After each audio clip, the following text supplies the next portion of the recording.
Looking for a new Callibaetis adult? I think my Stillwater Dun might interest you.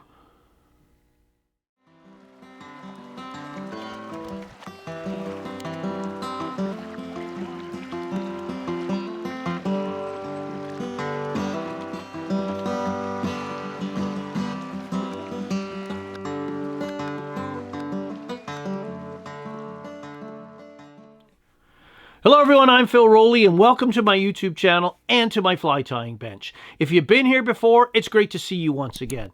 If this is your first time visiting my channel, I provide fly tying and fly fishing video content that I hope makes your next day on the water just that little bit more successful. You know, most times when we fish lakes, our efforts are best spent fishing subsurface on the nymphs, pupa, and larvae that the fish feed upon. But when fish are up on the surface, feeding on adults such as Callibaetis, you certainly want to be able to take advantage of this opportunity. And my Stillwater Dun has bailed me out on a number of occasions, and I think it'd be a great addition for your fly box. So join me at my bench. I'll show you how I tie it. So let's tie one of my favorite Stillwater Callibaetis patterns, my Stillwater Dun. So into the jaws of the vise, I've placed a Daiichi 1120. This is a heavy wire scud hook. You could also use, I believe it's the 1150, a lighter wire scud hook to hold this up. And this is a number 12. And we're just going to start our tying thread. So we're just going to get that started. I'm going to pull down slightly on the bobbin to put it under tension and just snap that thread forward. Break off nice and clean. Now work the tying thread down the shank to about the back of the barb, back of the crush down barb. You don't want to go too far into the bend. And then we're going to come forward about just in front of that hook point to avoid accidental thread breakage. We're going to tie in the tail. And for the tail, you could use Coq de Leon, a blue dun or a dun saddle fiber. But in this case, we're going to use some of these micro-barbed Fibbets or from Montana Fly Company, and we're just going to get those out of the package.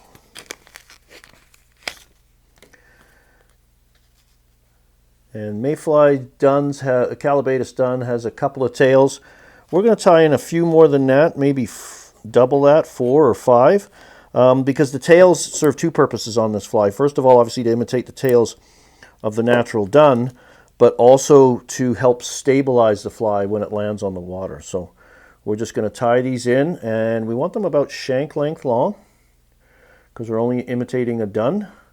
Spinners have longer tails, so we're just going to measure, hold that up, and again, by tying them in at the midpoint here, I can make sure they're positioned properly on top of the shank and sort of visualize where that tail's going to be. They'll seem a little long, so I can just pull on them a bit. And maybe a little bit more. I don't want to pull too aggressively. Support both sides of the material. And then we're just going to put that back and wind the thread down the shank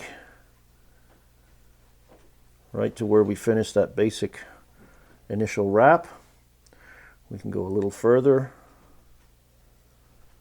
like so. And then what I'm going to do is come under these with a couple turns of thread. One turn around and then another turn back underneath, and then lock those off, and that just fans them up. Well, I've got one that's gone a little rogue here, so we can fix that.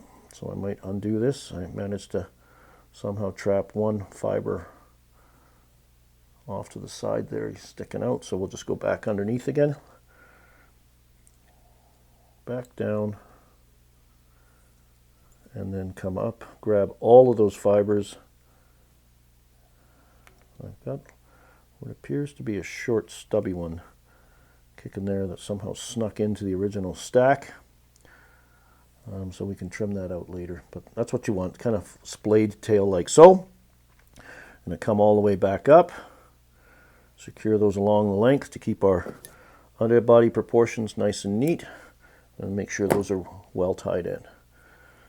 And the body on this fly is just dubbing all the way up, body and thorax. So we're going to do this in one step. And we're going to use a dry fly dubbing. In this case, some of the Montana Fly Company frog hair and Callibaetis.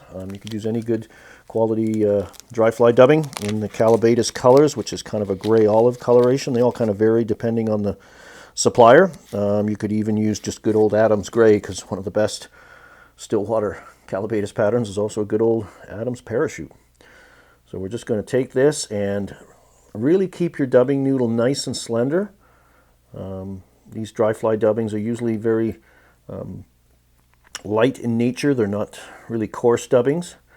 So we're just going to twist that onto the thread. I like to twist in the same direction, moisten my fingers a little bit. I leave a little bit of that thread exposed, and that allows me to aim my dubbing right at the base of the tail. My first wrap doesn't have to be my best wrap. So I'm going to build up a tapered body, like so. And the body runs up to about just slightly forward of the hook point. And then when I start building the thorax, I'm going to overlap my wraps a little bit, wind back on, and just build up a little bit more of a bulbous thorax. And then finish up with my tying thread right at the eye of the hook. I've got a few frayed bits there, so I can come in and just trim those off, like so. Nice, neat, delicate body. Our tails are still in good stay, like so. Splay those out, liking those. And then for the hackle, we're going to tie this thorax style using a, this is a Whiting 100 pack, number 12, to correspond to the hook size. And this is Grizzly Dun. And I love these 100 packs. They're named this way because they're all sized and for the particular hook size, and they're called 100 packs because you should get at least 100 flies out of every package. So really good investment that way if you want to buy a full saddle or cape.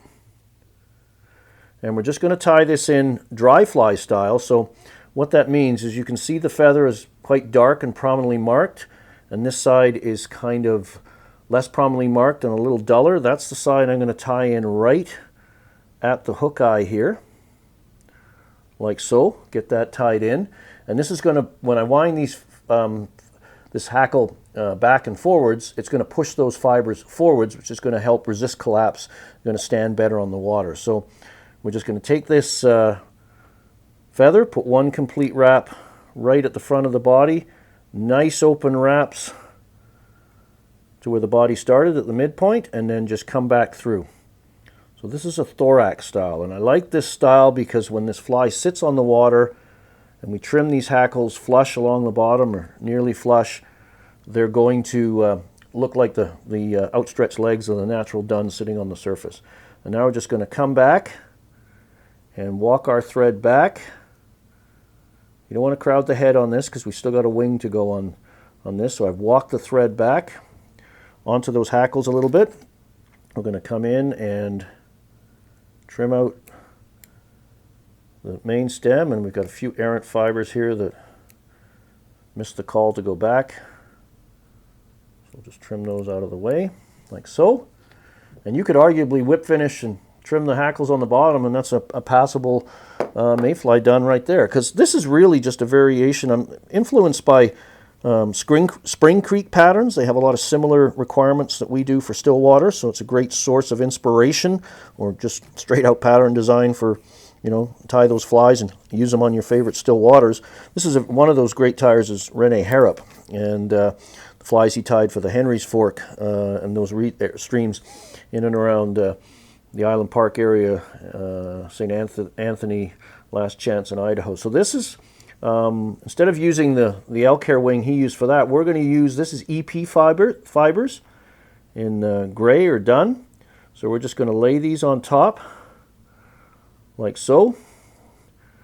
Pull these back, lock those in place.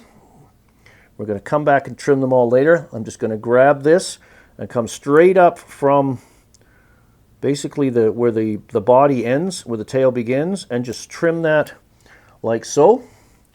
And we can come in and, if you want, just round it off a bit. That suggests the wing.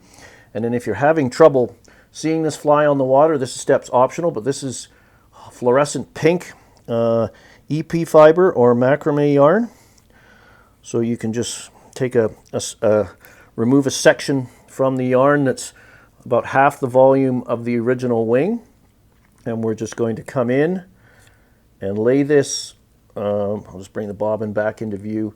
I'm going to lay this initially on the barrel of the bobbin to fold it around, grasp both ends, slide it off the bobbin onto the thread, and position that right on top, and then pull everything back. Build up a little head. We're going to put some super glue carefully. Don't want to get that in the hackle fibers. Onto that thread, pull everything back again. Get that coated thread into the base of our wing, and then apply our whip finish by pulling everything back again to expose that hook eye. 3 to 5 turns. Trim. I'm going to come in and grasp this pink. This is for you to help see it on the surface, so it sits on top of the fly. The fish don't get to see it. About half the length of the wing, we'll just pop it up. And then we're going to come in with the front portion here and just trim that a bit like an elk hair caddis.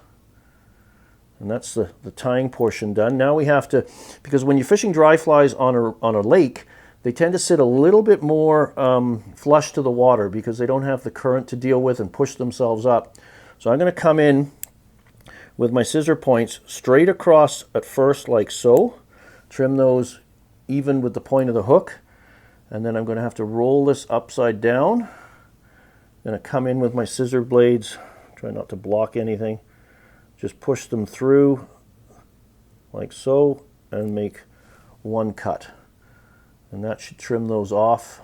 So when this fly lands on the water, it's going to want to land upright all the time and settle every time. So there you have it, the completed Stillwater Dun.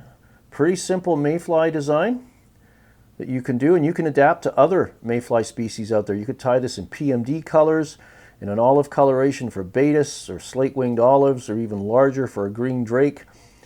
Just take this basic tying style and adapt the coloration to match your favorite mayfly species.